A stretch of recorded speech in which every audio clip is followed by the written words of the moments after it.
Hey guys, welcome back to my channel. If you are new here, welcome. I am Ashley. I'm a homeschooling mom with 8 kiddos. I have homeschoolers in high school, middle school, and elementary school.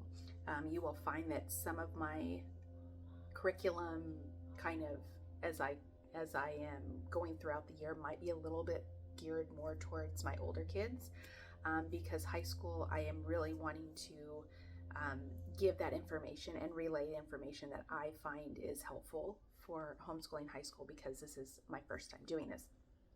But today I wanted to do a kind of comparison for language arts for our elementary grade levels.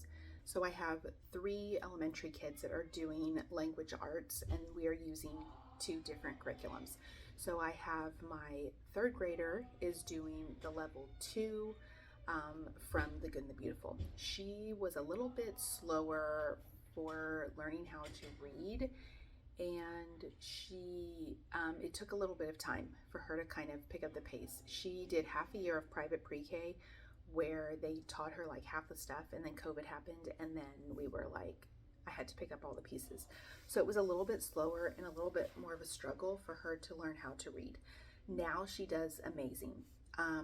But because I find that The Good and the Beautiful is really like their level 2 is more at a 3rd grade level, their level 3 is more at a 4th grade level.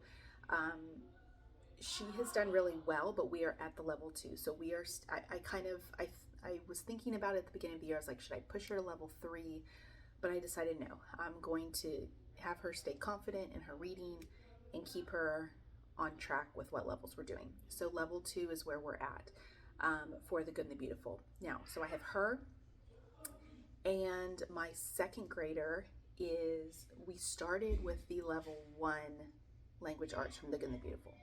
He is my kid that has struggled with letter sounds from the very beginning, letter recognition, and reading is a little bit tougher for him. So I am doing something a little bit different for him, and we are doing Masterbooks, language lessons for living education, level 1. And then for my kindergartner, he is doing actually the almost like the kinder bridge, so the gap between preschool and kindergarten. I wanted him to do that from The Good and the Beautiful first, like the kinder prep, because I wanted to make sure that he was on track.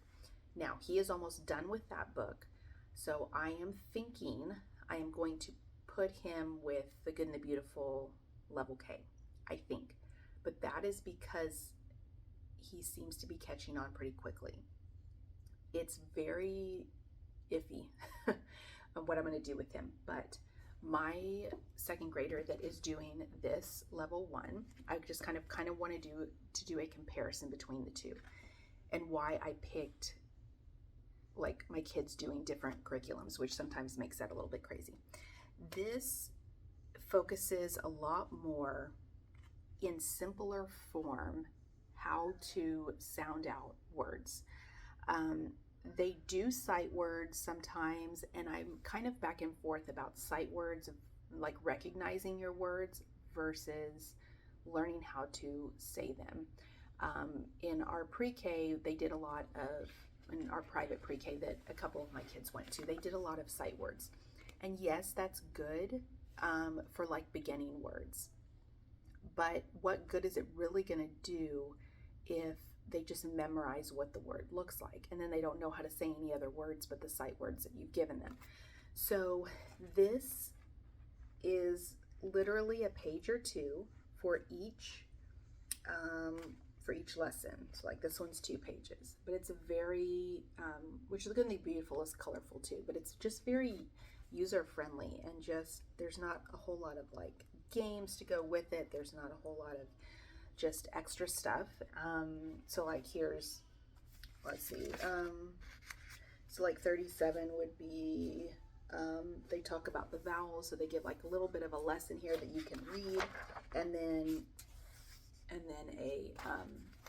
a little practice exercise.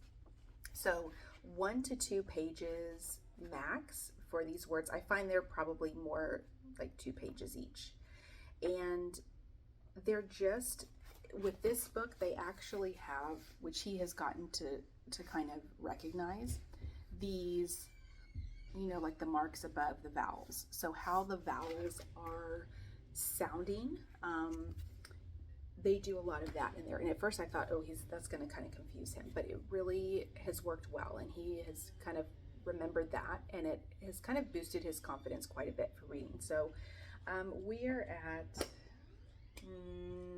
day, I'm not sure, we're a few weeks in. So a couple of the lessons I took a couple of days to do, which is fine because it moves pretty quickly. I find that the biggest difference between Masterbooks Language Arts and the Good and the Beautiful Language Arts is how your child, what the easiest way for your child to understand the letter sounds and for sounding out words is, and how much do they actually want to do extra? Do they want to do extra games? Do they want to do extra puzzles? Do they want to do all this stuff? Or do they just want to look at a page, read what they need to read, and be done? I find that my second grader is like that. So that is why I opted for this as opposed to the one that took forever and that he was not catching on to. And then he was getting frustrated. And so that just wasn't working.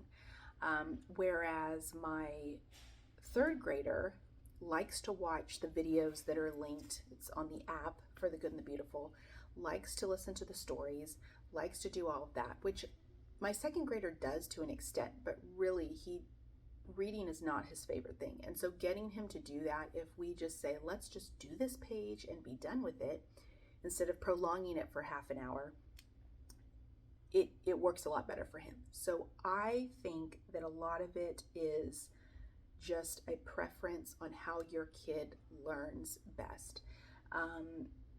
Again, I have 3 kids in elementary school, and they're all doing something different.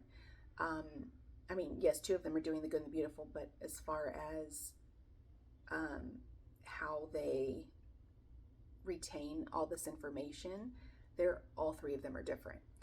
And so that can get a little bit tricky because you can't just say across the board that all my kids are going to do the Good and the Beautiful and be great with it, or all my kids are going to do Masterbooks and be great with it.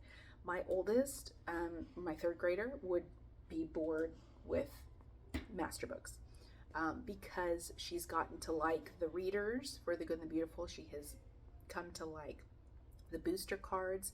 That is a bigger thing too that the Good and the Beautiful has that Masterbooks does not. They have the readers, so they can practice with the readers. The booster cards, it's just like a pack of like cardstock type cards that have different kind of like pinpoint different aspects of the curriculum. So they'll have you read a sentence, or they'll have you do, you know, just various things. And they have the readers that are attached, and they'll tell you when to do the readers. And so like I'll read half of it, the chapter, and she'll read half of the chapter. And so there's a lot more involved, but she enjoys that. This curriculum, the Masterbook, she would be bored with it. So again, very different kids, very different ways of learning. And as she has gotten, you know, more confident in her reading, which I think if he gets confident in his reading, we very much might be able to switch back to the Good and the Beautiful, but I'm not positive. And I'm not in any rush to either. I don't have a preference overall for either of them. It is strictly what is best for each one of the kids.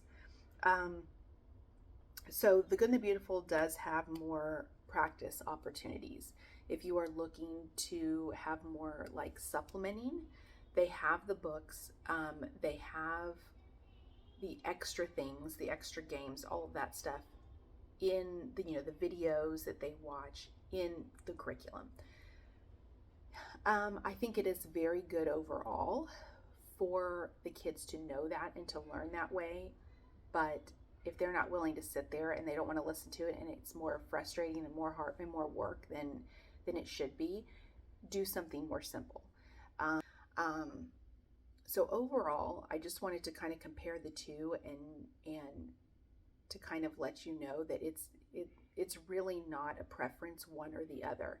It is what your child likes to do and what you like to do, and how much patience you have with them, and how much they actually enjoy reading. I am not opposed to switching back and forth. However, keep in mind that the levels are not really the same. So your level 1 in Masterbooks is not going to be your level 1 in The Good and the Beautiful. I have tried both, and it's just not going to be. So keep that in mind when you switch, if you switch. Okay, if there are any questions about either of these curriculums, I will put a link for whichever flip through I did. I cannot remember at this point if I did a flip through on Masterbooks or The Good and the Beautiful. I can't remember, but I will put whichever ones I did. I will link up top. So if you have any questions, reach out to me, let me know, and I will be happy to answer. All right, guys, take care. See you next time.